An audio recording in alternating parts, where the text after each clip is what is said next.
At sa sandaling iyon, sa unang pagkakataon mula nang siya'y maging undead, naramdaman ni Vulcan ang isang bagay na matagal niyang kinalimutan, takot. Nararamdaman ni Cho Jin Hayek ang malamig na simoy ng hangin habang napapalibutan ng mahiwagang bilog. Sa harap niya, ang kalansay ay tumingin ng may takot at pagkalito, hindi makapaniwala sa kanyang nakikita. Lumapit siya, ang kanyang mga mata ay kumikinang sa dilim. Isang mababang antas na spell. Pabirong tanong ni Cho Jin Hayek habang sinusuri ang paligid. Isang magic wall bilang kulungan. Medyo nakakainsulto. Nagsimulang magwala si Vulcan, mariing sinuntok ang magic wall habang sumisigaw, kayang-kaya kong basagin ito. Ngunit sa kabila ng kanyang lakas, hindi man lang ito nagkaroon ng kahit isang bitik. Isang tusong ngiti ang gumuhit sa labi ni Cho Jin Hayek. Talaga, iyan lang ba ang kaya mo? Mahinahon niyang sinabi. Kung ganoon, paano mo matatakasan ang aking patibong? Sa isang kumpas ng kanyang kamay, biglang nagliwanag ang sahig. Sa bawat sulok ng hagdan patungo sa libingan, kumikislap ang mga Mona Stones, pinatibay ng kanyang mahika. Nagdulot ito ng isang napakabigat na presyon sa paligid. Napakagatlabi si Vulcan. Alam niyang hindi na siya makakatakas ng madali. Sino ka ba talaga? Tanong niya, ramdam ang kaba sa kanyang tinig. Unti-unting tinanggal ni Cho Jin Hayek ang kanyang hood. Nabigo ako noon, aniya, pero ngayon, hindi ko na palalampasan ang pagkakataong ito. Nanlaki ang mga mata ni Vulcan nang marinig ang sunod niyang mga salita. Ako ang pangalawang master ng espiritu. Sumabog ang galit ni Vulcan. Cho Jin Hayek, pasigaw niyang sambit, nanginginig ang kanyang boses sa matinding emosyon. Ngunit bago pa siya makagalaw, isang malamig na enerhiya ang bumalot sa kanyang katawan. Ibinuko ni Cho Jin Hayek ang kanyang palad sa ibabaw ng kalansay. Soul Gathering. Walang laban na napasigaw si Vulcan habang unti-unting hinihigop ang kanyang kaluluwa. Ang butas sa dibdib ni Cho Jin Hayek ay nagsimulang magsara habang ang enerhiya ni Vulcan ay lumilipat sa kanya. Unti-unting gumuho ang katawan ng kalansay, naging abo at nagkalat sa sahig. Huwag kang malungkot, Vulcan, bulong ni Cho Jin Hayek habang tinatapik ang kanyang dibdib. Ngayong nasa akin ka na, tutuperin ko ang lahat ng ating mga pangarap. Naglakad siya palabas ng libingan, tinatanaw ang kanyang hukbo ng mga undead. Habang umaalon ang dilim sa paligid, biglang lumitaw ang maraming system windows. Ang Panginoon ng kasamaan ay nakamasid sa iyo. Ang demonyo ng panunood ay interesado sa iyong klase. Napangiti si Cho Jin Hayek, itinagong muli ang kanyang mukha sa lilam ng kanyang hood. Hanggat hindi kayo gumagalaw, wala akong balak kayong harapin. Sa isang iglap, lumuhad ang kanyang hukbo ng mga kalansay sa harapan niya. Tahimik, mapagpakumbaba, parang isang hukbong naghihintay ng utos. Ngunit isang ideya ang pumasok sa kanyang isip, hindi na niya sila kakailanganin. Itinaas niya ang kanyang kamay, binuksan ang kanyang kamao, saka muli itong itinikom. Agad na naglaho sa hangin ang mga kalansay. Isang madilim na enerhiya ang bumalot sa kanyang dibdib, saka lumabas ang mga espiritu ng napakaraming kobold. Mula sa kanyang katawan, unti-unting nagkaroon ng pisikal na anyo ang mga ito. Ngunit hindi na sila tulad ng dati. Mas matitibay, mas malalaki, at higit sa lahat, hindi na sila basta-bastang undead. Isang tinig ang biglang pumukaw sa kanyang atensyon.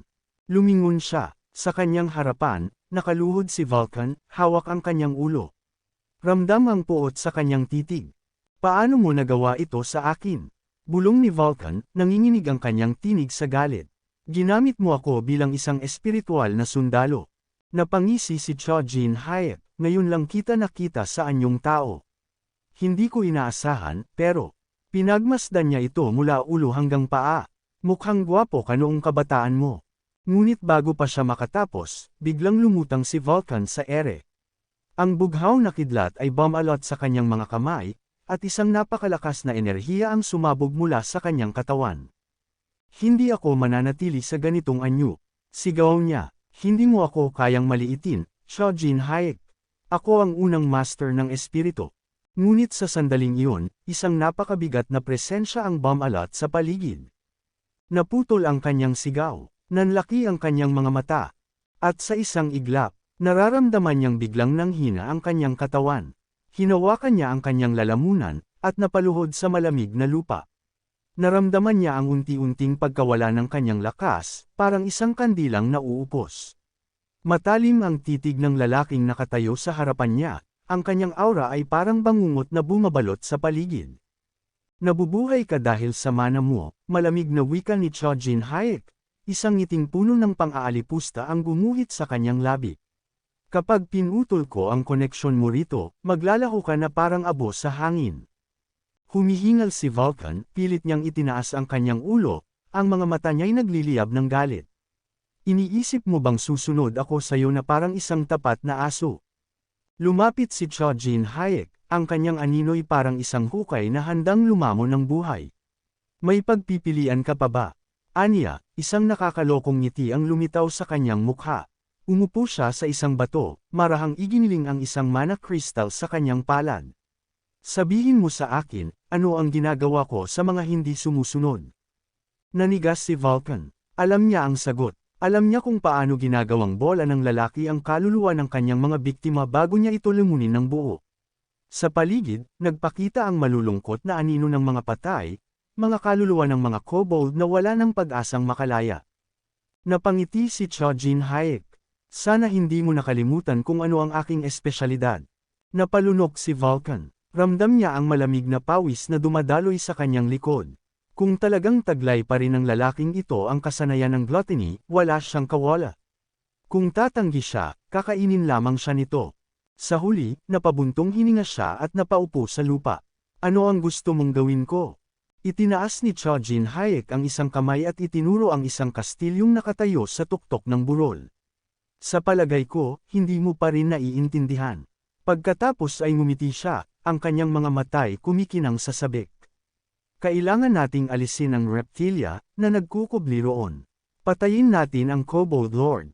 Sa harap ng kastilyo, nagliwanag ang puting liwanag ng buwan, at lumitaw ang mar-ingle na estruktura sa tuktok ng burol. Dalawang higanteng kobold na may hawak na mahahabang sibat ang nakabantay sa tarangkahan. Nang makita nila ang papalapit na figure ni Cho Jin Hayek, nag-umpisang umungol ang isa at itinuro siya ng matalim nitong kuko. Intruders, sigaw ng isa sa wika ng kanilang lahi. Agad nilang itinutok ang kanilang mga sibat sa lalaking may malademonyong ngiti sa labi. Isang lilang aura ang bumalot sa katawan ni Cho Jin Hayek, parang isang bangungot na gumagapang sa paligid. Isang iglap lang, pinalayan niya ang mga kaluluwa ng kanyang mga sundalo. Mula sa likod niya, dumagsa ang 30 maltong sundalo, dating mga kobold na kanyang nilamon at ginawang alipin. Sa loob ng isang kisap mata, sumalakay ang mga ito sa dalawang bantay na hindi man lang nagawang maghanda. Napuno ng sigaw ang hangin. Isang malakas na putok ang gumimbal sa paligid, at bumagsak ang mga katawan ng mga kobold sa malamig na lupa. Ngayon, sa halip na dalawang bantay, isang hukbo na ang kasama ni Cho Jin Hayek. Sa pader ng kastilyo, nagsilabasan ang 12 ng kobold warriors, ang kanilang mga pulang mata ay nagliliyab sa galit. Tumalon sila pababa, mahigpit na hawak ang kanilang mga armas, ngunit hindi natinag si Cho Jin Hayek. 30 laban sa 100. Pumalakpak siya ng pabiro. Pastahan tayo, hindi tatagal ng 1 minuto ang labanang ito. Inihanda niya ang kanyang tungkod, isang mana stone ang nakakabit dito. Mapanuksong nilapag niya ito sa kanyang balikat at ngumiti. Dalahin natin ito sa kanilang Panginoon. Sa loob ng kastilyo, nasa kanyang opisina ang Kobold Lord, isang dambuhalang nilalang na balot ng pulang aura. Nakaapak siya sa isang altar kung saan nakahandusay ang mga nakatakdang alay. Napapikit siya, nakikinig sa kaguluhang nagaganap sa labas. Mukhang may bumisita sa atin. Binuksan niya ang kanyang pulang mata at mariing inutusan ang kanyang mga tauhan. Ihanda ang mga alay. Walang tanong-tanong, agad na sumaludo ang kanyang mga nasasakupan at tumakbo palabas ng silid. Samantala, sa labas ng kastilyo, isang malungkot, madilim na kaluluwa ng lilang kobold ang lumitaw, umungol ng malakas, at sa isang iglap, tumagos ito sa katawan ng 3 kalaban ng sabay-sabay. Nanlaki ang mga mata ng natitirang mga kobold. Nanginginig ang kanilang mga kamay, hindi na alam kung lalaban pa o tatakbo. Sa gitna ng gulo, isang figure ang lumitaw sa likuran nila. Huwag kayong bumaling sa akin, malamig na bulong ni Cho Jin Hayek. Ngunit huli na, Hinawakan niya ang ulo ng isang kobold gamit ang isang kamay, at sa isang iglap, binali niya ang leeg nito. Dahan-daang naglaho ang liwanag sa mga mata ng halimaw, at bumagsak ito ng walang buhay. Biglang bumukas ang isang hatch sa kisame, isang malalim at nakakabinging tunog ang lumabas mula roon. 3 bagong kobold ang tumalon pababa, ang isa ay may hawak na espada. Bago pa man ito makagalaw, isang undead soldier ang lumitaw sa likuran nito at buong puwersang bumaon ang kamay nito sa katawan ng halimaw. Namilog ang mga mata ng kobold, at sa huling sandali, nalaglag ang kanyang espada. Agarang sinunggaban ni Cho-Jin Hayek ang bumagsak na sirang espada sa ere. Sa isang kisap mata, kumislap ang talang, at sa isang mabilis na paghiwa, naputol niya sa kalahati ang ilang kalaban ng sabay-sabay. Damaloy ang dugo sa sahig habang marahang bumagsak ang mga katawan, at sa gitna ng katahimikan, tiningnan niya ang kanyang mga nalupig na kalaban. Isang mapanuksong ngiti ang gumuhit sa kanyang labi. Ang hidden class ay Aztec, bulong niya, ramdam ang di mapantayang kapangyarihan na dumadaloy sa kanyang mga ugat. Ngunit biglang tumindi ang kanyang titig. Ang dati mapanuksong ngiti ay napalitan ng malamig na ekspresyon. Isang nakakakilabot na aura ang pumuno sa paligid, na parang may isang nilalang na nakamasid sa kanya mula sa dilim. Mabilis siyang tumingin sa paligid, nakikiramdam, malapit na siya sa silid ng Kobold Lord. Biglang lumitaw sa harap niya ang isang pulang system window. Ang Panginoon ng kasamaan ay sumusuporta sa iyo. Ibinaling niya ang kanyang ulo pababa, kasabay ng isang bastos at malamig na tugon, hindi niya kailangan ng suporta ng isang matandang may mabalahibong mga binti. Isinuksok ng lalaki ang kanyang mga kamay sa bulsa ng kanyang sweatshirt at walang takot na naglakad pasulong kasama ang mga patay. May kumpiyansa sa kanyang tinig nang sabihin niyang mananalo siya, anuman ang mangyari. Samantala, isang matalim na punyal ang marahas na bumaon sa balat ng isang biktima. Pinanood ng isang kobold lord ang pag-agos ng dugo mula sa katawan nito, ang mga mata niyang puno ng kasakiman habang hinihingi pa ng higit. Itinaas niya ang kanyang dagwang mga kamay sa ere, at may baliw na kasiyahang isinambit na hindi siya maaaring tumigil hanggat hindi niya napupuno ang kanyang kasakiman. Sa isang iglap, inialay niya ang kanyang mga papuri sa demonyong nagmamasid sa kamatayan.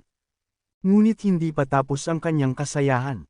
Kinaladkad niya ang isa pang biktima, isang batang babae na may maikling itim na buhok, nakasuot ng puting robe, at may maliliit na sungay sa kanyang ulo. Umiiyak ito, desperadong lumalaban, ngunit wala siyang lakas upang makawala mula sa mabangis na bisig ng halimaw. Saglit na natigilan ang Kobold Lord nang mapansin niyang ang dalaga ay isang goblin. Agad siyang napangisi, hinawakan ang kanyang manipis na palso, at may kasuklam-suklam na halakhak na bamulong, mas masarap ka kaysa sa isang ordinaryong tao. Ngunit bago niya magawang isakatuparan ang kanyang balak, biglang may tumama sa kanyang kamay. Napapitlag siya at napakawalan ng dalaga. Sa kanyang gulat, tumangala siya at nakita ang isang figure na nakatayo sa isang balkonahe. Isang espada ang nakatarak sa sahig malapit sa kanyang mga paa, isang babala. Isang mapanuksong ngiti ang gumuhit sa labi ni Cho-Jin Hayek. Isang tanong ang lumabas sa kanyang bibig, puno ng panunuya, anong ginagawa niyo rito? Isang sakripisyo, isang pagtawag. Isang nakakakilabot na aura ang bumalot sa kanyang katawan. Ang kanyang presensya ay tila isang matinding bagyong paparating. Hindi nagtagal, ngumisi siya at sinabi, pero sa totoo lang, wala akong pakialam. Dahil mamamatay rin naman kayo. Mahigpit na kinuyam ng Kobold Lord ang kanyang kamao, galit na nakangisi habang bumubulong ng isang malademonyong sumpa. Pinakita niya ang kanyang matatalas na pangil at sinabing, isa kang walang kwentang bisita. Tumingin si Cho-Jin Hayek sa kanya na parang isang hari na tinitingnan ng isang alipin. Ikaw siguro ang pinuno ng mga kobold, aniya, puno ng pangungutya. Sa itsura mo pa lang, halatang ikaw ang leader ng mga uod. Sumiklab ang galit sa mga mata ng halimaw. Ang pangalan ko ay Calem. Sigaw niya, ako ang hari ng mga kobold. Igalang mo ako, mangmang. Nagningning ang kanyang mga mata, at inilabas niya ang kanyang matatalas na pangil, animoy isang gutom na halimaw na handang pumatay ng sino mang haadlang sa kanya. Ngunit ngumiti lamang si Jin Hayek, puno ng kasiguraduhan. Para sa isang halimaw mula sa unang palapag, ang kapal ng mukha mong magyabang.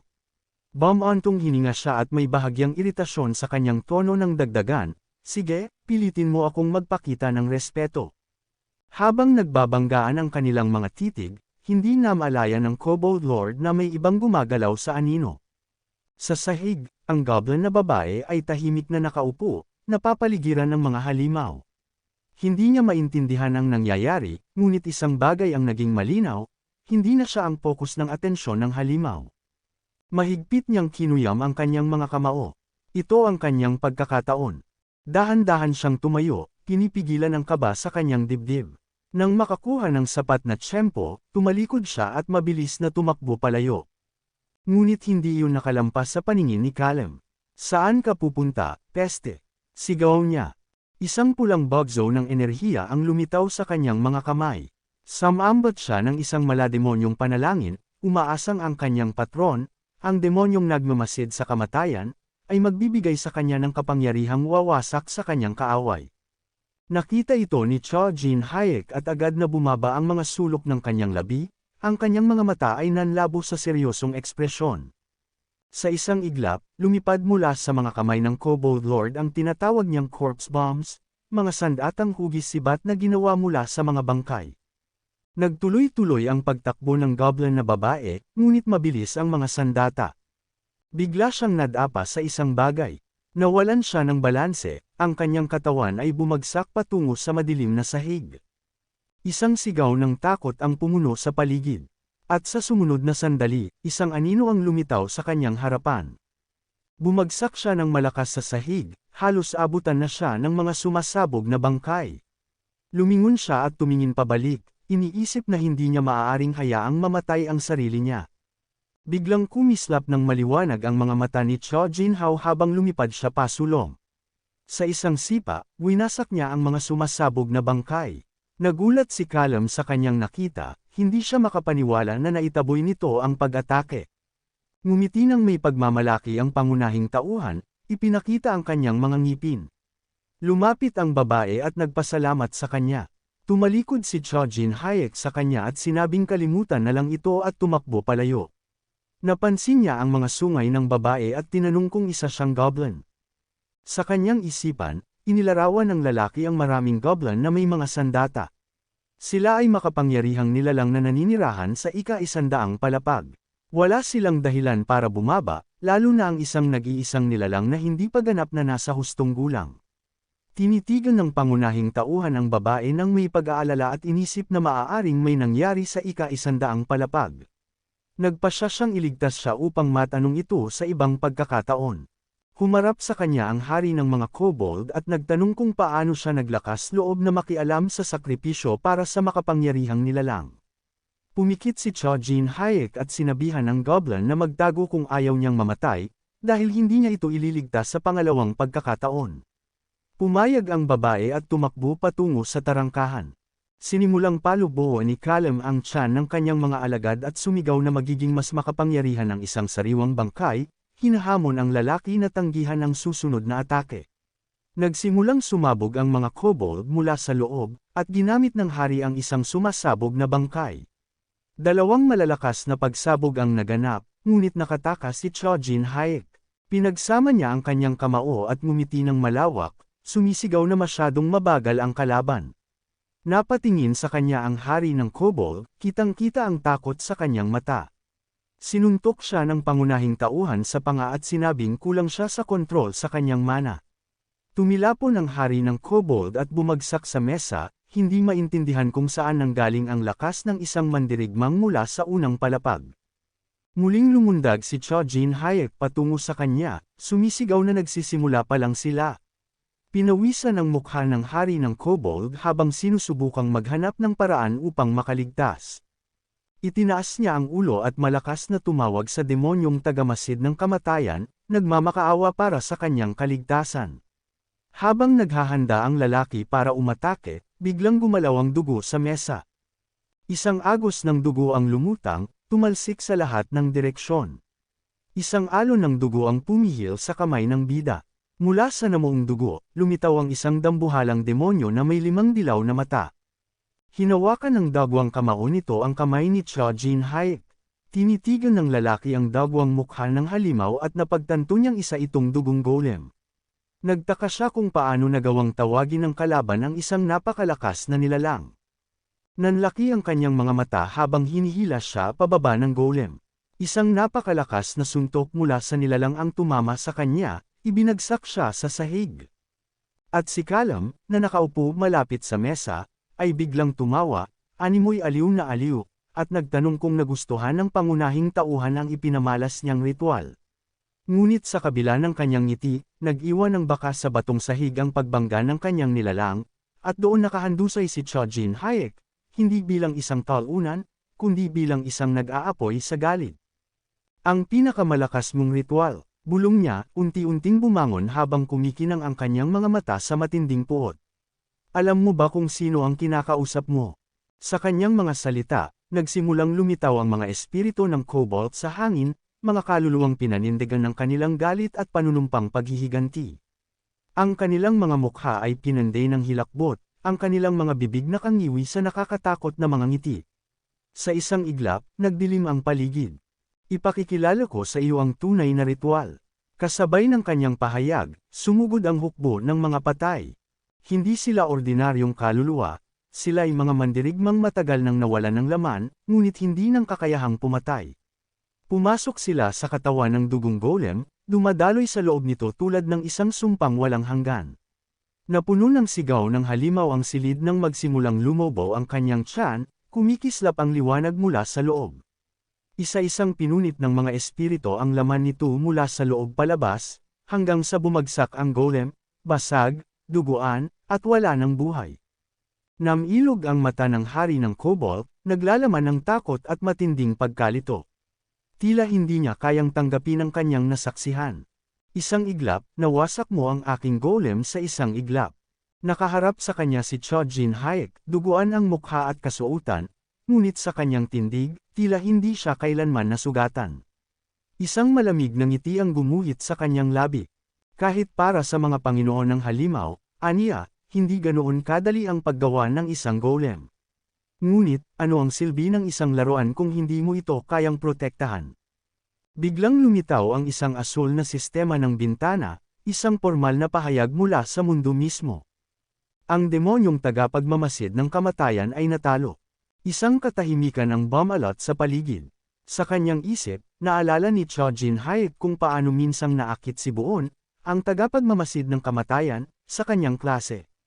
Sa halip na magpahayag ng galit, ang demonyo ay tahimik na tumango, tila lalong naiintriga. Ngunit sa isang sulok, isang tinig ang sumabog sa desperasyon, si Kalam, nanginginig sa takot. Hindi ito maaari, hahanapin kita, kahit sa kabilang buhay, ipaghihiganti ko ito. Malamig ang sagot ng pangunahing tauhan. Mabuti, tumagilid ang kanyang ulo, pinagmamasdan ang kaaway na halos maduraj sa takot. Dahil may sasabihin ako sa iyo. Kasabay nito, umatake ang hukbo ng mga kaluluwa. Sinunggaban nila ang hari ng Cobalt, hinayla siya sa ere, hindi alintana ang kanyang mga sigaw.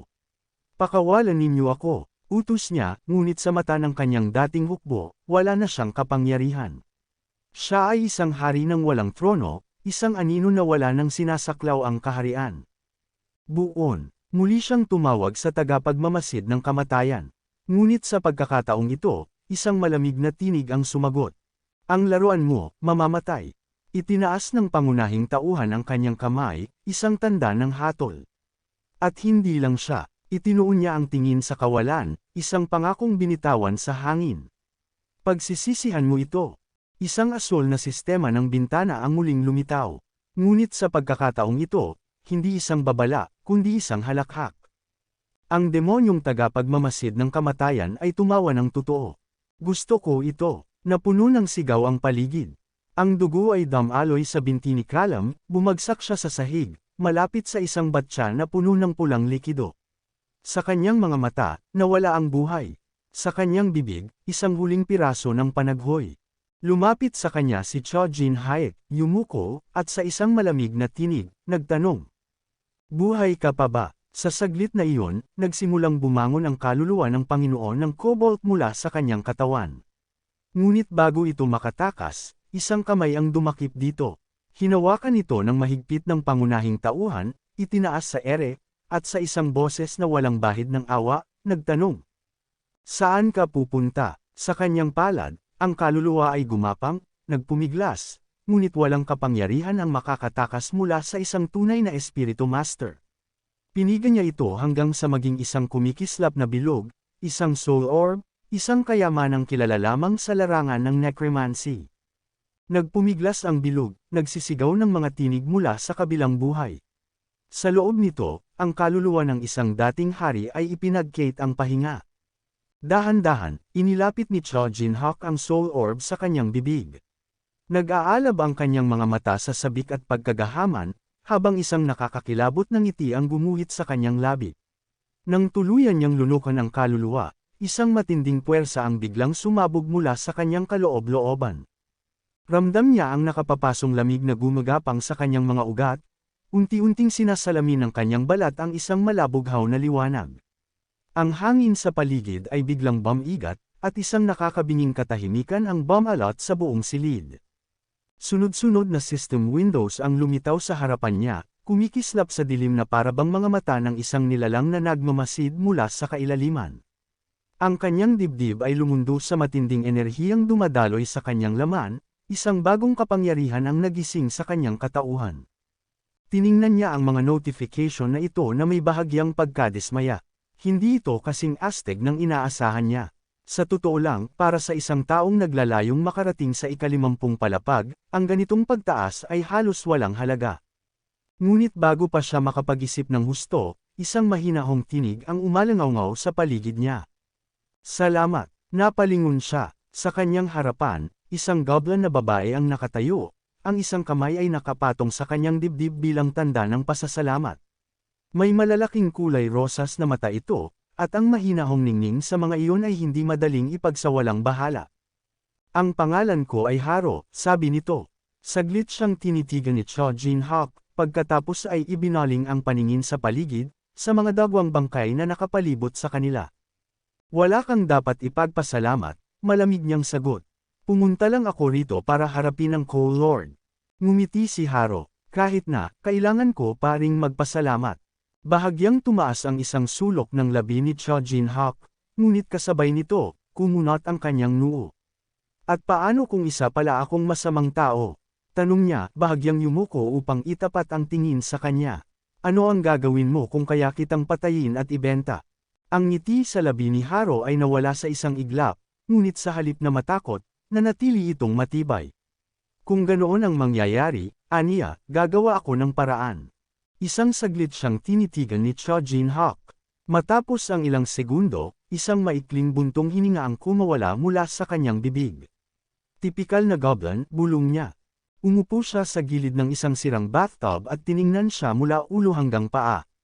Isang goblin mula sa ika-100 palapag, paano ka napadpad dito?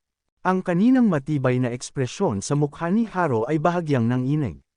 Inilayo nito ang tingin, at sa mahina, may pag-aalinlangan nitong sagot. Inatake ang aming nayon. Kumunat ang noo ni Cho Jin-hak. Sa loob ng tore, ang mga goblin ay hindi mahihinang nilalang. Sa katunayan, maging ang karamihan sa walkers ay hindi madaling lumaban sa kanila. Mabilis na sumagi sa isip niya ang imahe ng isang malakas na goblin, isang nilalang na may naglalagablab na pulang mata, matatalim na pangil, at dalang sandatang kayang sum-iron ng isang buong gusali. Ipinikit niya ang kanyang mga mata at tinakpan ang bibig gamit ang isang kamay. May kakaibang pakiramdam siyang hindi niya gusto. Ang umatake sa inyo, bulong niya, hindi maaaring isang ordinaryong grupo lang. Naalala niya ang 4 na pangunahing uri ng makapangyarihang nilalang na may hawak sa buong tore. Ang mga higanti pinagmumula ng hindi matatawarang lakas. Ang mga dragon nagmamay-ari ng pinakadalisay na mahika. Ang mga demonyo nagtataglay ng pinakamadilim na enerhiya. Ang mga anghel may dalisay na kapangyarihan ng paghihiganti. Kung isa sa mga nilalang na ito ang gumalaw, isang mas malakas pang puwersa ang maaaring nagudyok sa kanila. O marahil, isang Star 9 ang may kagagawan. Muling sumagi sa isip niya ang imahe ni Kind Pelan at Carmen Pelan, mga pangalan na hindi basta-basta nalilimutan sa mundo ng tore. Nanikip ang kanyang kamao. Tanjina, bulong niya sa inis. Napansin ni Haro ang bigla niyang pagkapit sa kanyang kamao at ang madilim na ekspresyon sa kanyang mukha. Lumapit ito ng bahagyang nag-aalangan, at tinanong, ayos ka lang ba? Saglit siyang tumahimik bago siya lumingon at tumalikod. Huwag kang mag-alala, sagot niya. Saan ka pupunta? Tanong ni Haro. Ibinulsa niya ang kanyang mga kamay at lumingon ng bahagya. Balak mo bang manatili rito sa gitna ng mga dagwang bangkay? Alam niyang naintindihan ni Haro ang ibig niyang sabihin. Muling inilagay nito ang isang kamay sa kanyang dibdib at may determinasyong sinabi, kung maaari, gusto kong sumama sa iyo. Tinitigan siya ni Cho Jin-hock. Napakabata pa niya, ngunit sa kanyang mga mata, nakikita niya ang determinasyong bihira niyang makita kahit sa mga bihasang walkers. Lumapit siya rito at may malamig na ekspresyon sa mukha. Siguraduhin mong hindi kita ipagtatanggol, babala niya. Itinaas ni Haro ang kanyang kamao. Kaya kong alagaan ang sarili ko. Ngunit bago pa siya makapagtapos, biglang bumagsak ang tinig ni Cho Jin-hock. Halos mapatay ka lang ng isang kobold. Nanlaki ang mata ni Haro sa gulat. Napasinghap siya, pagkatapos ay mabilis na napapikit. Kitang-kita niya ang pamumula ng kanyang pisngi, hindi dahil sa hiya, kundi sa pagpigil sa kanyang inis. Ngumiti si Cho Jin-hock, ngunit may bahid ng panunuya sa kanyang mga mata. Tingnan natin kung totoo nga ang sinasabi mo. Tumalikod siya, waring nag-aalangan, ngunit sa kabila ng kanyang pagkadismaya, inalok pa rin niya ito ng pagkakataong sumama. Isang malalim na buntong hininga ang pinakawalan niya bago tumingin sa kanyang dagwang kasuotan, isang paalala ng labanang kagagaling lamang niya. Alam niyang hindi siya maaaring magpatuloy ng ganito. Kailangan niyang magpalit ng damit bago pa siya makatawag pansin. Sa ibabaw ng bangkay ng Cobalt King, lumitaw ang isang kumikislap na lilang icon ng armor. Napansin ito ng pangunahing tauhan at ni Haro, at agad na naisip ng lalaki na ito ay isang mahalagang kagamitan. Ang kastilyo sa kanilang paligid ay bahagyang nawasak, at makapal na kulay abong usok ang pumupuno sa hangin. Sa gitna ng kaguluhan, dahan-dahang lumabas sina Cho Jin-hyuk at Haro mula sa gusali.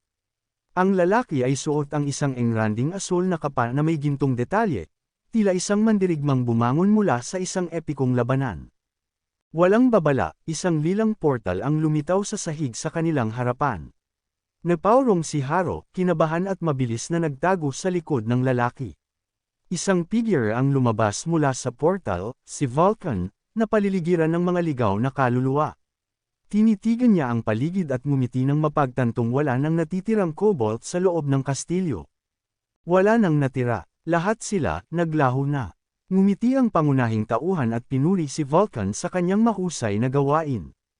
Haro, na patuloy na nakahawak sa kamay ng lalaki, tumingin ng may pagtataka.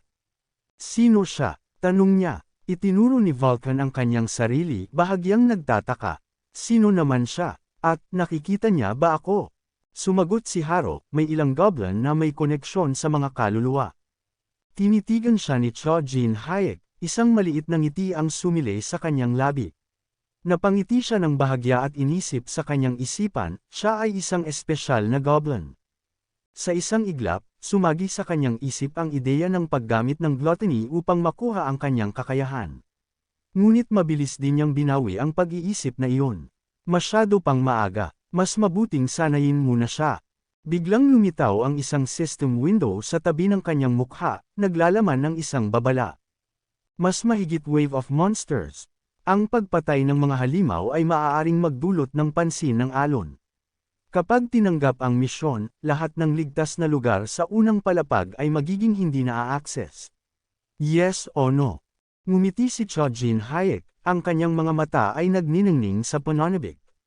Napatingin sina Vulcan at Haro sa lumitaw na misyon, nagulat at hindi makapaniwala. Haro, puno ng pag-aalala, nagbaka sakaling hindi niya ito tatanggapin. Hindi mo ito tatanggapin, hindi ba? Ngumiti lamang ang lalaki, isang tusong ngiti na nagbigay ng kasiguraduhan sa kanyang desisyon. Kung wala akong balak, bakit ko pa tinahak ang landas na ito? Biglang lumitaw ang maraming system windows, naglalaman ng mensahe mula sa mga makapangyarihang nilalang. Mas mahigit ang Master of Evil ay itinuturing itong pabigla-bigla. Nag-aalala ang Diyos tungkol sa iyong kawalan ng pag-iingat. Ang Death Watcher Demon ay magbibigay ng gantimpala kung maabot mo ang Rango 1. Tinitigan ni Cho Jin Hayek ang mga lumilitaw na mensahe. Para bang may nagpapatawag sa akin pabulong niyang sabi. Isang tugon ang lumitaw sa screen. Mas mahigit, ito ay mga salita ng isang demonyong nagmamasid sa kamatayan. Napangiti ang pangunahing tauhan. Ipinaling niya ang ulo, ipinikit ang kanyang mga mata, at bumantong hininga.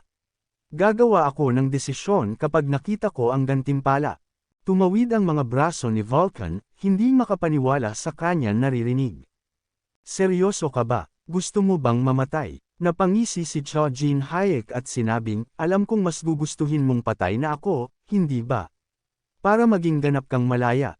Itinuro niya si Vulcan at may matamis na ngiting bumalot sa kanyang mukha. Ngunit tandaan mo ito, kahit sa kamatayan, mananatili kang aking lingkod. Napaatras si Vulcan, bahagyang nanginginig. Tama na yan, nakakatakot. Hindi na nagdalawang isip si Cho Jin Hayek. Pinindot niya ang button upang tanggapin ang misyon. Biglang lumitaw ang isang pulang system window. Mas mahigit simula ng Wave of Monsters. May nakatanggap ng Wave of Monsters. Ang mga kobold ay sumasalakay sa pasukan ng nayon. Malapit nang maging hindi na-access ang lahat ng ligtas na lugar sa unang palapag. Mas mahigit unang palapag safe zone, Kobold Village. Sa loob lamang ng ilang segundo, nagtipon ng ibang mga walker, nagsimula ang kaguluhan. Ang mga manlalaro ay naguguluhan, tinititigan ang kanilang system windows na puno ng babala. Ano to? Anong ibig sabihin ng Wave of Monsters? Sigaw ng isa. Isang lalaking may kayumangging buhok ang lumingon sa kanila, puno ng takot at kaba. Tumakbo tayo papunta sa ikalawang palapag. Bilasan ninyo. Isang lalaking may maitim na buhok, nakatali sa isang mahigpit na ponytail, ang biglang humawak sa kanyang braso. Halata sa kanyang nanginginig na tinig ang desperasyon habang sumisigaw, may 3 pa akong natitirang misyon. Kailangan ko ng tulong. Ngunit tinangka siyang itulak ng lalaki palayo, pilit na pumiglas at pasiga na nagmakaawang hayaang makapasok. Sa isang iglap, isang malalim na bitak ang lumitaw sa kalangitan, sinundan ng nakakabulag na kidlat na bumagsak mula sa ulap. Mula sa nagbabagang hangin, bumukas ang isang dambuhalang portal, naglalabas ng nakasisilaw na liwanag. Isang nakakakilabot na katahimikan ang bumalot saglit bago dumagundong ang tunog ng nagmamadaling mga yapak. Mula sa loob ng portal, naglabasan ang isang hukbo ng halimaw, mga kobolds na may matutulis na pangil at nag-aapoy ang mga mata sa pagnanasa sa dugo. Ang ilan sa kanila ay may hawak na sandata, habang ang iba naman ay umuungol ng gutom sa laman. Gulat at takot ang bumalot sa mga walkers. Hindi nila inaasahan ang ganitong dami ng kalaban. Hindi natin kayang labanan ang mga to. Sigaw ng isa. Lumikas na tayo. Utos ng isa pa. Ngunit bago pa sila makatakbo, isang mahiwagang bilog ang biglang lumitaw sa langit, umiikot ng may kapangyarihang hindi nila maipaliwanag. Isang bughaw na sinag ng liwanag ang bumagsak mula rito, pumuputok ang hangin sa lakas ng enerhiya. Mula sa loob ng liwanag, isang anino ang unti-unting lumitaw. Si Cho Jin Hayek, suot ang kanyang madilim na balabal, ay naglagay ng kanyang hood, itinago ang kanyang mga mata sa anino nito. Isang malamig na ngisi ang gumuhit sa kanyang labi habang binalaan ang lahat. Kung may hahawak man sa kahit isa sa kanila, mawawala kayong lahat. Kasama niya ang kanyang mga kaalyado, mga mandirigmang hindi basta-basta masusukat ang lakas. Sa harap ng lumalakas na sigawan at takot ng walkers, lumakad si Haro at Vulcan palapit sa mga kobold. Mga hanggal, masyadong delikado, babalik na lang tayo, sigaw ng isang walker, ngunit huli na. Biglang lumitaw ang isang kulay ube na butas sa dibdib ng isang lalaki. Isang nakakakilabot na enerhiya ang lumabas mula rito habang unti-unting umangat ang kanyang kamay sa ere. Bumangon kayo, sa isang iglap, ang lupa ay nagsimulang gumalaw. Mula sa ilalim ng kanilang mga paa, lumitaw ang isang hukbo ng undead, mga kobold na matagal nang patay, ngunit ngayon ay muling nabuhay bilang mga nilalang ng dilim. Isang walker ang napaatras, nanginginig habang sumisigaw, paano ka nagkaroon ng necromancer class? Nasa unang palapag pa lang tayo. Ngunit hindi na nila nagawang sagutin ang tanong. Ang laban ay nagsimula na. Sa isang iglap, nagbanggaan ang hukbo ng undead kobolds at ang orihinal na hukbo ng mga kobold na patuloy na lumalabas mula sa portal. Matinding sigawan, tunog ng mga kalasag at espada, at ang mabangis na pag-ungol ng mga halimaw ang pumuno sa buong lugar. Habang pinapanood ang labanan, isang kasiyahang hindi maitagong gumuhit sa labi ni Cho Jin-hak. Sa tabi niya, lumapit si Haro at may alinlangan na nagtanong, pwede rin ba akong pumatay? Napangisi siya, kung gusto mong makasali, bilasan mo. Baka wala nang matira sa'yo. Ngumiti si Haro, waring naaaliw sa hamon, at sinabing, huwag kang mag-alala, may ideya ako. Sa isang iglap, isang kulay rosas na portal ang bumukas sa kanyang harapan. Nanlaki ang mata ni Cho Jin-hak. Ano yan? Bulong niya sa sarili, iniisip kong isang sphere ba ito? Sa sandaling iyon, nagbago ang anyo ng mga mata ni Haro, naging malapusa ang hugis ng kanyang mga pupils. Isang mahaba at kinong espadang nakabalot sa kakaibang enerhiya ang lumitaw sa kanyang mga kamay. Mula sa kabilang panig, isang kobold ang biglang naging pulang-pula ang mga mata. Umaatungal ito habang mabilis na tumalon sa ere, sinundan ng iba pang halimaw. Sa isang iglap, humugot ng hininga si Haro, dahan-daw ang hinugot ang kanyang espada mula sa kaluban nito. Sa isang mabilis at halos di makitang paggalaw, humiwa siya sa hangin. Walang kahit anong tunog, ngunit sa sumunod na segundo, ang kobold na sumugod sa kanya ay biglang nahati sa dalawa, bumagsak sa lupa na parang wala lang. Nanlaki ang mga mata ni Cho Jin-hak habang pinapanood ang dalaga. Hindi lang ito isang pangkaraniwang espada. At hindi lang siya isang pangkaraniwang mandirigma. Habang iniisip niya ito, isang biglang sigaw ang palm unit sa hangin. Ikaw, sino ka ba? Lumingon si Cho Jin-hak at nakita ang isang lalaki na may maitim na buhok hanggang batok, suot ang isang matingkad na kulay kahel na kasuotan. Sa tabi niya, ang kanyang mga kaalyado ay nakatingin ng may matinding pag-aalinlangan. Lumapit ang grupo sa kanya. Ikaw ba ang may kagagawan ng alon na to? Tanong ng lalaki, may halong galit sa tinig niya. Tumingin si Cho Jin-hak sa kanya, walang emosyon ang mukha, malamig ang boses ng magsalita. Sino ka? Itinuro ng lalaki ang sarili at mayabang na ngumiti. Ako si Santi, narinig mo na ba ang White Swallow Guild? Isang katahimikan ang bumalot sa pagitan nila. Santi ay mayabang na inilagay ang kanyang mga kamay sa kanyang balakang at ipinagmamalaking sinabi na ang kanyang nakatatandang kapatid ay miyembro ng White Swallow Guild. Dagdag pa niya, nais din nilang umakyat sa ika-10 palapag. Itinaas niya ang kanyang kamay at tiningnan si Cho Jin-hak, sinasabing mahusay ito. Pagkatapos, inalok niya ito ng pagkakataong makipag-usap sa kanyang kapatid upang maimbitahan siya sa kanilang guild. Ngunit hindi siya pinakinggan ng pangunahing karakter at diretsyong tumanggi. Biglang lumitaw ang mga Cobalt Soul sa likuran ni Santi, isa sa mga ito ang humawak sa kanya. Nagulat siya at nagtanong kung ano iyon. Kalmado ngunit matalim ang titig ni Cho Jin-hak habang dahan-daw ang hinugot ang kanyang espada mula sa kaluban. Sakto lang, sabi niya, may kailangan akong alamin. Idinikit niya ang talam sa mukha ni Santi at matigas na sinabi, kapag natapos ang wave na ito, magkikita tayong muli. May ilan akong tanong na kailangang masagot. Nagtanong ang isang lalaki na nakasuot ng asul kung bakit hiniharangan ni Cho Jin-hak ang kanilang daan, lalo pat magkakasama sila sa labanang ito. Ang isa pang kasama nilang nakasuot ng kulay orange ay nagtaas ng boses, paano mo nagagawang apihin ang iba? Dahil lang ba mas malakas ka sa amin? Isang malamig na tingin ang ibinigay sa kanila ng pangunahing karakter bago ngumiti ng bahagya. Bakit hindi? Sagot niya ng walang emosyon. Hindi ba malinaw ang lahat? Samantala, patuloy ang labanan sa pagitan ng hukbo ni Cho Jin-hak at ng mga pink kobolds. Habang pinapanood niya ang madugong sagupaan, sinabi niya sa mga walkers, hindi ninyo kayang lumaban, pumatay, o magnakaw. Sa mundong kinulakan ninyo, hindi ito kailangang gawin.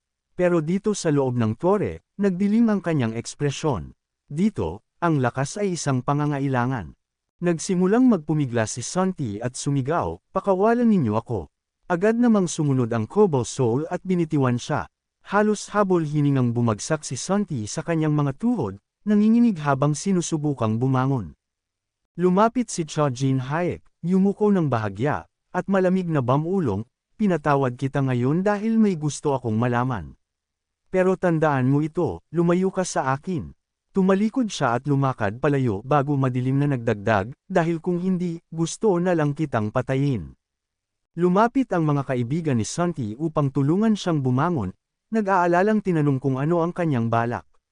Ngunit nakayuko lamang siya, ang kanyang mga mata ay puno ng takot. Mahina ngunit madiin niyang sinabi, tumakbo kayo. Nagkatinginan ng kanyang mga kasama, naguguluhan. Ano? Tanong ng lalaking nakasuot ng orange. Muling tumangala si Santi, ang takot sa kanyang mukha ay halatang halata. Sabi ko, tumakbo kayo. Sigaw niya, dahil kung mahuli niya tayo, mamamatay tayo. Habang nagpapatuloy ang laban sa pagitan ng mga buhay at patay na kobolds, biglang itinuro ng isa sa mga pink kobolds ang isang bagay sa kalangitan. Kasabay nito, isang nakakapangilabot na halakhak ang narinig, si Chojin Hayek at Vulcan ay lumulutang sa ere, handang sumalakay. Nagningning ang mga mata ng pangunahing karakter, at isang nakakatakot na ngiti ang gumuhit sa kanyang labi. Sa kamay ni Vulcan, nagsimulang umipa ng isang nakakakilabot na enerhiya. Sabay silang bumaba mula sa langit, pinalipad ang kanilang mga kalaban sa bawat hampas ng kanilang kapangyarihan. Tila napakarami nila, komento ng isang lalaki. Ngunit hindi natinag si Chojin Hayek. Ako ang haharap sa kanila. Sumunod ka, Vulcan. Tumawa ng mahina ang kanyang kasama. Nagbibigay ka na ba ngayon ng utos? Sabay nilang tinaas ang kanilang mga kamay, at mula sa kanilang mga palad ay lumabas ang nakakapanindig balahibong liwanag. Muling bumangon, mga riblid. Sa isang iglap, nagsimulang lumabas mula sa lupa ang mga kalansay, mga mandirigmang matagal ng patay, ngayon ay muling buhay sa ilalim ng kanilang utos. Isa-isa silang tumayo, ang kanilang walang buhay na mata ay kumikinang sa dilim. Nagsimula ang massacre. Isa sa mga patay ay lumapit sa isang kobold at hinawakan ito sa paa, hinayla pababa. Ang isa pang kalansay ay kumagat sa balikat ng isang kobold, dahilan upang ito ay sumigaw ng malakas. Patuloy na umatake ang mga kalansay at mga nagbabalik na kaluluwa, pinupunit ang kanilang mga kalaban na parang mga laruan. Habang pinapanood ang gulo, lumingon si Chojin Hayek sa kanyang kaalyado at marahas na inutusan, gawing abo ang lahat ng halimaw na ito. Ngumiti si Vulcan, hindi mo na kailangang hingin pa. Mula sa malamig na lupa, itinulak ni Chojin Hayek ang sarili niya paitaas. Ang katawan niya ay gumalaw na parang anino sa gitna ng labanan. May isang kumpiyansang ngiti sa kanyang labi habang siya'y sumugod. Isang matingkad na lilang pagsabog ang biglang lumitaw sa likuran niya, nagpapadala ng malalakas na alon ng enerhiya sa paligid. Napako sa takot ang mga kobold. Kumikinang ang kanyang espada sa ilalim ng kumikislap na ilaw habang hinati nito ang hangin. Isang kalaban ang bumagsak, tapos isa pa, parang mga ilusyon lamang na pinupunit ng kanyang matalim na talam. Si Haro ay nasa gitna ng kaguluhan, hingal na hingal, at tagaktak ang pawis sa kanyang noo. Mas hinigpitan pa niya ang hawak sa kanyang espada. Sobrang daming kalaban, sobrang kaunting oras. Isang mabangis na dagandong mula sa likuran. Hindi pa siya lubos na nakakalingon nang maramdaman niya ang matatalas na kuko na lumalatay sa hubad na bahagi ng kanyang likod. Isang matinding sakit ang bumalot sa kanya, dahilan upang mapasigaw siya. Sa isang iglap, bumalik sa kanyang isipan ang alaala ng kanyang nasusunog na nayon, ang amoy ng abo, ang sigaw ng mga namamatay. Kung ikukumpara sa bangungot na iyon, wala ito. Pinilit niyang igalaw ang katawan. Hindi mahalaga ang sakit, hindi mahalaga ang takot. Ang tanging mahalaga ay ang labanan, ang kaligtasan. Ang kanyang espada ay sumayaw sa hangin, pinutol ang mga kobold ng walang awa. Pero ramdam niya ang pagod na gumagapang sa kanyang katawan. Nanghina ang kanyang mga tuhod, at bumagsak siya sa damuhan, ang espada niya'y nalaglag mula sa kanyang kamay. Pagkatapos, isang pagsabog, nanlaki ang kanyang mga mata sa gulat nang lumingon siya. Doon, sa gitna ng nagkalat na labi ng kanyang mga kalaban, nakatayo si Chojin Hayek. Ang espada niya'y nagliliwanag sa kapangyarihan. Paano? Unang palapag pa lang sila, pero paano siya naging ganito kalakas? Dahan-dahan, pinilit niyang itulak ang kanyang sarili pataas gamit ang nanginginig na mga kamay. Kailangan niyang manatili sa tabi niya. Siya ang tanging daan para makaahon siya, para makaganti siya sa nangyari sa kanyang bayan. Mula sa kanyang likuran, isang kobold ang lumitaw, handang umatake. Bago pa siya makagalaw, isang bugzo ng asul na kidlat ang dumapo sa halimaw, pinapatay ito bago pa man siya matamaan. Sa ere, lumutang si Vulcan, ang tingin niya'y matalim. Okay ka lang? Tanong niya. Muli, bumagsak si Haro sa kanyang espada, pinipilit ang sarili niyang tumayo.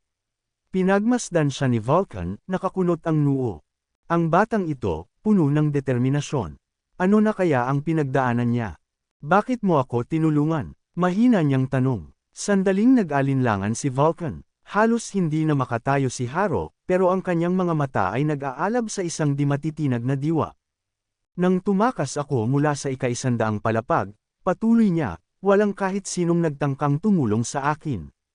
Ang tanging naisip ko noon, buti na lang at walang nanakit sa akin.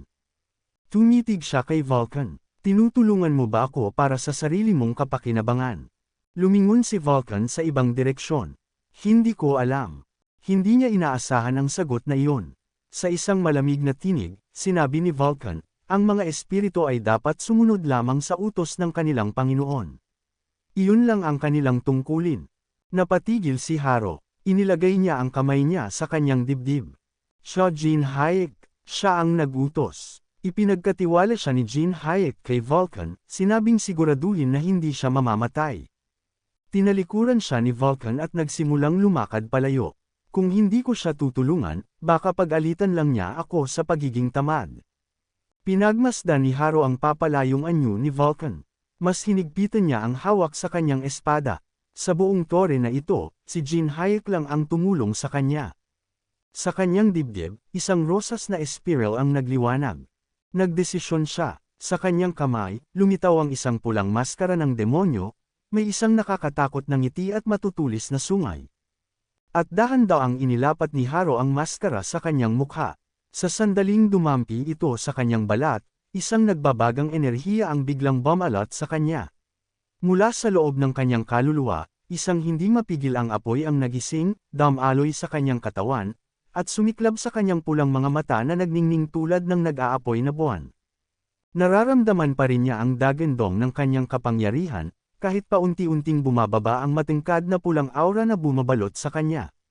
Ang hangin sa paligid niya ay kumikapit sa init ng kanyang presensya, parang nag-aalab na bulkan na handang sumabog anumang oras.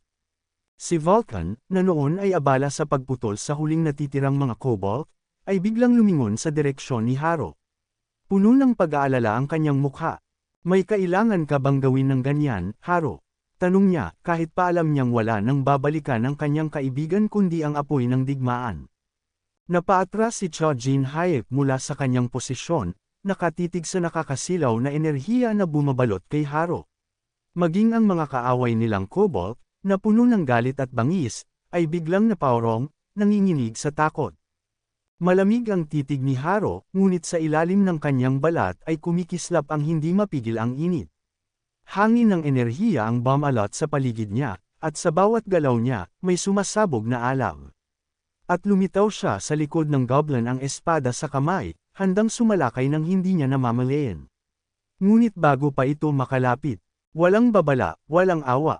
Sa isang kisap mata, sunod-sunod ang pag-atake ni Haro, at ang espada niya ay damaloy tulad ng isang nagngangalit na bagyo.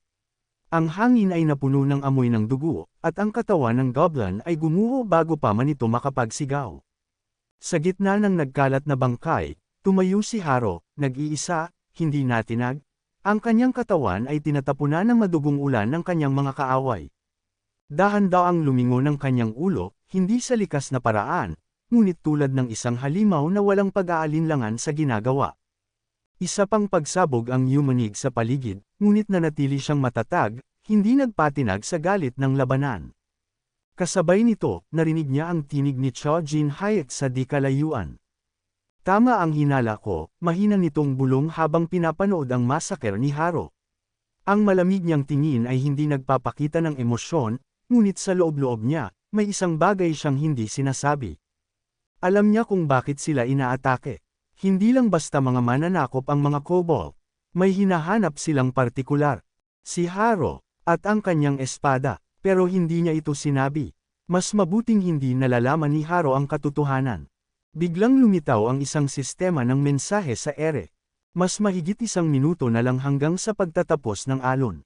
Ang buong larangan ng digmaan ay nag-aapoy pa rin, at ang mga pagsabog ay patuloy na lumalagabog sa bawat sulok. Ngunit sa huling mga segundo ng labanan, magkasama sina Vulcan, Cho Jin-hyek, at Haro upang tapusin ang natitirang mga kaaway. Ang gate ng alon ay lumiliit na. Sigaw ni Vulcan. Napatingin silang lahat sa portal na unti-unting nagsasara. Ngunit bago ito tuluyang magsara, may lumabas pang isang huling kalaban mula rito. Isang dambuhalang kobold na may hawak na malaking sandata. Ngunit imbes na matakot, isang malupit na ngiti ang lumitaw sa labi ni Cho Jin-hyek.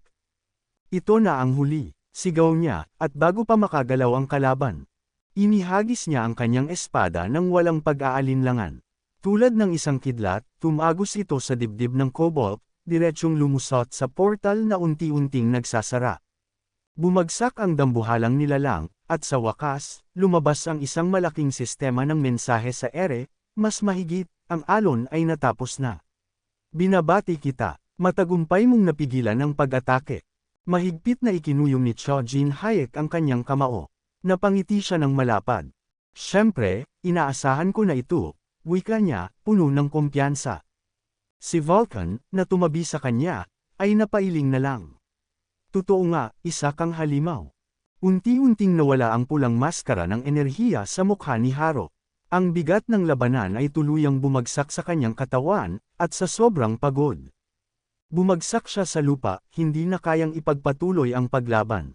Agad siyang sinalo ni Cho Jin-hyek, mahigpit ang hawak sa kanyang balikat. Tinitigan niya ang pagod na dalaga. Ayos ka lang ba? Tanong niya, malamig ngunit may bahid ng pag-aalala sa tinig. Tandaan mo, dagdag niya, huwag mong gamitin ang kasanayang yan kung paubos na ang lakas mo. Namula si Haro, hindi dahil sa enerhiya kundi sa hiya. Mabilis siyang tumango, sabay bumilis ang kanyang paghinga. Salamat, mahina niyang bulong. Biglang lumitaw ang dalawang sistema ng mensahe sa harapan nila mas mahigit, natapos na ang alon. Gantimpala para sa unang, ikalawa, at ikatlong pinakamataas na kontribusyon. Nagningning ang mga mata ni Cho Jin-hyek at ngumiti. Ano ang gantimpala? Tanong niya nang may kasabikan. Kasunod nito, sunod-sunod na lumabas ang maraming sistema ng mensahe. Mas mahigit, ang alon ay natapos na. Mahigit sa 250 na kalaban ang napatay. Napalingon sila sa bundok ng mga bangkay sa paligid. Mas mahigit, bagong karangalan, Cobalt Slayer. Lahat ng estadistika ay tumaas ng dagdag 5. Natanggap na gantimpala, 500 puntos ng tagumpay. Muling binasa ni Cho Jin-hyek ang impormasyon, malalim na nag-iisip. 5 puntos lang. Hindi naman gaanong malaki, bulong niya, ngunit nang mapagtanto niya kung paano ito makakaapekto sa kanyang estadistika. At na-realize ni Cho Jin-hyek na ang kakayahan niyang mag-multiclass, kasabay ng kanyang kapangyarihang gluttony, ay nagbibigay sa kanya ng walang hanggang potensyal. Sa bawat tagumpay, mas lalong tumataas ang kanyang mga tagapagpahiwatig, isang walang katapusang pag-angat na hindi niya kayang baliwalain. At ngayon, isang bagong system window ang lumitaw sa kanyang harapan. Mas mahigit system notification, sa wave na ito, ginawa mo ang iyong makakaya. Kasabay nito, 3 kumikinang na kubo ang lumitaw sa kanilang harapan. Ang una ay napunta kay Cho Jin-hyek. Walang pag-aalinlangan, tinanggap niya ito. Ang pangalawa ay kay Haro, na agad na nagniningning ang mga mata sa Golek. Ang pangatlo ay kay Vulcan, na may pagtatakang tumingin sa kubo sa kanyang kamay. Teka, bakit ako may ganito? Nagtatakang tanong ni Vulcan, bahagyang nakakunot ang noo. Lumapit si Cho Jin-hyek at tiningnan ang kubo sa kamay ng kanyang kasama. Hindi mo na rin kailangan yan bilang isang spiritual soldier, Anya. Ibigay mo na lang sa akin. Nag-atubili si Vulcan, ngunit sa huli, iniabot niya ito. Bahala ka na nga dyan. Pagkasalo ni Cho Jin-hyek ng pangatlong kubo, biglang nagsalita si Haro. Ako rin, wika niya, iniabot ang kanyang kubo. Tanggapin mo ito bilang tanda ng ating pagsasama sa hinaharap. Sandaling natigilan si Cho Jin-hyek, nakatingin sa kubo sa kamay ni Haro. May pag-aalinlangan sa kanyang mga mata. Dapat ko ba itong kunin? Tanong niya, bahagyang nagdadalawang isip. Nang mapansin ni Haro ang kanyang pag-aalinlangan, saglit siyang natahimik. Bumantong hininga siya bago bumulong, pasensya na, minsan na akong pinagtaksilan noon. Matalim ang tingin ni Cho Jin Hayek. Maaari kang sumama, pero hindi ibig sabihin na magtitiwala ako sa iyo ng basta-basta, matigas niyang sabi. Lumitaw ang lungkot sa mga mata ni Haro, ngunit hindi siya umurong.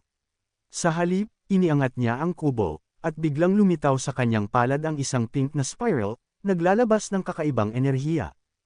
Anong ginagawa mo? Bulalas ni Vulcan, na paatras sa gulat. Kasabay nito, isang pulang maskara ang lumitaw sa tabi ng kubo ni Haro. Ito ang aking alok, seryosong sabi ni Haro. Isa pang goblin mask. Napakurap si Cho Jin Hayek. Hindi siya makapaniwala. Alam mo ba kung gaano kahalaga ang bagay na ito? Tanong niya, matalim ang titig kay Haro. Tumango si Haro. Oo, Anya, at handa akong ibigay ito sa'yo. Saglit na natahimik ang lahat. Alam ni Cho Jin Hayek ang ibig sabihin ng Goblin Mask. Ito ay isang sagradong bagay, isang kapangyarihang ipinagkakalob lamang sa iisang napili ng Goblin Tribe. Ang katotohanan na iniaalay ito ni Haro sa kanya ay isang bagay na hindi niya basta-basta matatanggap. Sigurado ka ba sa ginagawa mo? Tanong niya. Tinitigan siya ni Haro, ang kanyang mga mata puno ng determinasyon. 2 beses mo na akong iniligtas, Anya. Ito ang aking pasasalamat, at patunay na hindi kita kailanman pagtataksilan. Mahigpit na pinisil ni Cho Jin Hayek ang maskara. Alam niyang mas mahalaga ito kaysa sa iniisip ng iba. Naramdaman niyang may tinatago si Haro, at hindi nga siya nagkamali. Muling nagsalita si Haro, halos pabulong. Ang buong nayon ko, nasunog. Biglang lumamig ang hangin. Hinahanap ko ang mga nakaligtas, patuloy niya, mahina ang tinig pero wala akong natagpuan. Nag-alab ang kanyang mga mata habang bumubulong, ako na lang ang natitirang goblin. Kasabay nito, muling iniabot ni Haro ang kumikinang na kubo, at sa pagkakataong ito, nagsimula siyang umiyak. Pinatay nila ang aming hari, kaya kailangan kong ipaghiganti siya. Isang sigaw ng puot at pangungulila ang lumabas sa kanyang bibig. Cho Jin Hayek, hayaan mong manatili ako sa grupo mo. Nakita ni Cho Jin Hayek ang kanyang sarili sa desperasyon ni Haro. Alam niya ang sakit ng pagkawala. Alam niya ang hirap ng paghihiganti. Sa huli, kinuha niya ang kubo at tiningnan ito ng mariin. Kapag nagtaksil ka, malamig niyang sabi, tapos ka. Sa kanyang kaliwang kamay, lumulutang ang 3 kubo. Sa kanyang kanan, mahigpit niyang hawak ang Goblin Mask. Huwag mo masyadong bigyan ng kahulugan ito, Anya, tumalikod. Napangiti si Haro, may mga luha pa rin sa kanyang mga mata. Salamat, Anya, halos pabulong. Natutuwa ako. At ang kakaibang apela ng lalaki ay nagpatigil sa pangunahing karakter. Napakibit siya, bahagyang nanginginig sa sorpresa. Napahinto siya sandali bago inihagis ang mga mahiwagang kubo sa hangin, sabay sabing. Tawagin mo ako kung anuman ang gusto mo. Habang bumabagsak ang mga kubo, unti-unti silang natunaw sa ere, nag-iiwan ng lumulutang na mga silweta ng mga mahiwagang bagay. Unti-unting lumitaw ang 3 makapangyarihang kagamitan. Mana ring nagbibigay ng dagdag 5 sa mana at 10% bawas sa pagsipsip ng mana. Mana irang nagbibigay ng dagdag 5 sa mana at 15% bawas sa pagsipsip ng mana. Mana necklace nagbibigay ng dagdag 5 sa mana at 20% bawas sa pagsipsip ng mana. Pumikit si Vulcan, tila kontento, at sinabing, maganda ang mga item na ito. Samantala, nagtaas ng kilay si Haro, hindi makapaniwala na ganoon lang ang reaksyon ni Vulcan. Para sa kanya, simpleng mana lang ito, walang espesyal. Ngunit sa kabilang banda, agad nang sinuot ni Cho Jin Hayek ang mga kagamitan, na parabang alam niyang may mas malaking silbi ang mga ito. Perpekto ito para sa mga necromancer, Anya. Ang mana ang bumubuhay sa ating hukbo, at sa tulong ng mga item na ito, mapapataas ko ang bilang at kalidad ng mga sundalo ng halos 45%. Sa kanyang paligid, unti-unting lumitaw ang isang asul na aura, tila sumisimbolo sa pagtaas ng kanyang kapangyarihan. Ngunit imbes na magdiwang, iniangat niya ang kanyang ulo at tumingin sa langit, waring may kausap na hindi nakikita. Hanggang kailan ka mananatiling tahimik? Bulong niya. Bumaling siya kay Byun, ang tinig niya'y mabigat, puno ng panunumbat. Akala mo ba nakalimutan ko na ang pangako ko? Biglang lumitaw ang isang system window.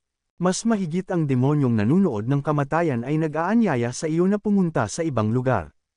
Sa isang lumang gusali na may mga sirang balkonahe, lumitaw ang isang tavern, madilim, tahimik, parang matagal nang inabandona.